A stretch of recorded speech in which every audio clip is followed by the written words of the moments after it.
வாயால் நாம் பொய் சொல்கிறோம், கண்ணாலையும் காதாலையும் பொய் சொல்ல முடியுமா? யோசிச்சு பாருங்க. முடியும். கண்ணால் காண்பதும் பொய், காதால் கேட்பதும் பொய், தீர விசாரிப்பதே மெயின்னு நாம் கேள்விப்பட்டிருக்கோம் இல்லையா? ஒரு மனிதனோட வாழ்க்கையை ஆக்கவும் முடியும், அழிக்கவும் முடியும். அப்படின்னா அது எது தெரியுமா? அவனோட ஐம்பொறிகள் தான். இந்த ஐம்பொறிகளை நம்ம கண்ட்ரோலில் வச்சுக்கலன்னா அது பாட்டுக்கு தறி கட்டு ஓடி நம்மளை ஒரு மோசமான நிலைமையில கொண்டு விட்டுரும். நம்ம உடம்புல இருக்கிற கண், காது, மூக்கு, வாய், தோல் இவையெல்லாம் வெறும் பாடி பார்ட்ஸ் கிடையாது. இது எல்லாமே நேராக நம்மளோட பிரெயினுக்கு போகிற கண்ட்ரோலை தான் நாம் அடக்கணும். இதைத்தான் மகாகவி பாரதியார் பல ஆண்டுகளுக்கு முன்னாலேயே ஐம்பொறி ஆட்சி கொள்ளுன்னு தன்னோட 9வது ஆத்திச்சூடியில் சொல்லியிருக்க. இப்போ சயின்ஸ் கூட அதையே கன்ஃபார்ம் பண்ணுது.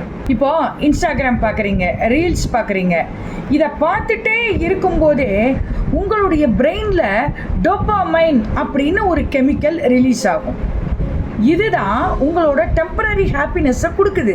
அதனால மக்கள் ஃபோனை விட முடியாமல் அதுக்கு அடிக்ட் ஆகிட்டாங்க. நீங்கள் நினைக்கலாம், பாரதியார் காலத்தில் ஃபோனோ ரீல்ஸும் இன்ஸ்டாகிராமும் இருந்துதான்னு. இல்லை, இருந்தாலும் இந்த ஐம்பொறிகளானது, இந்த 5 சென்சஸ் மனிதர்களை எப்படியெல்லாம் சீரழிக்க கூடும்னு அவர் அன்னைக்கே ஒரு ப்ரொஃபெட் மாதிரி யோசிச்சிருக்கார். அதனால தான் அவர் ஐம்பொறி ஆட்சிகொள்னு மனசையும் சேர்த்து அடக்கிற வழியை நமக்கு சொல்லியிருக்கார்.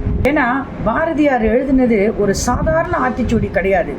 அது ஒரு modern psychology, discipline, self control, எல்லாத்துக்கும் முன்னாடியே வந்த லைஃப் மேனுவலே அதுதான் அப்படின்னு நம்ம சொல்லலாம். உலகத்தை மாற்ற நினைக்கிற முன்னாடி நம்ம ஐம்பொறிகளை நமது கண்ட்ரோலில் வச்சிருந்தா நாம தான் வாழ்க்கையை ஜெயித்தவர்கள். உங்கள் லைஃப் ஸ்டைலே மாறணும்னா என்ன ஃபாலோ பண்ணுங்க. நான் உமா பாரதி, மகாகவி சுப்பிரமணிய பாரதியாரின் வம்சாவளி.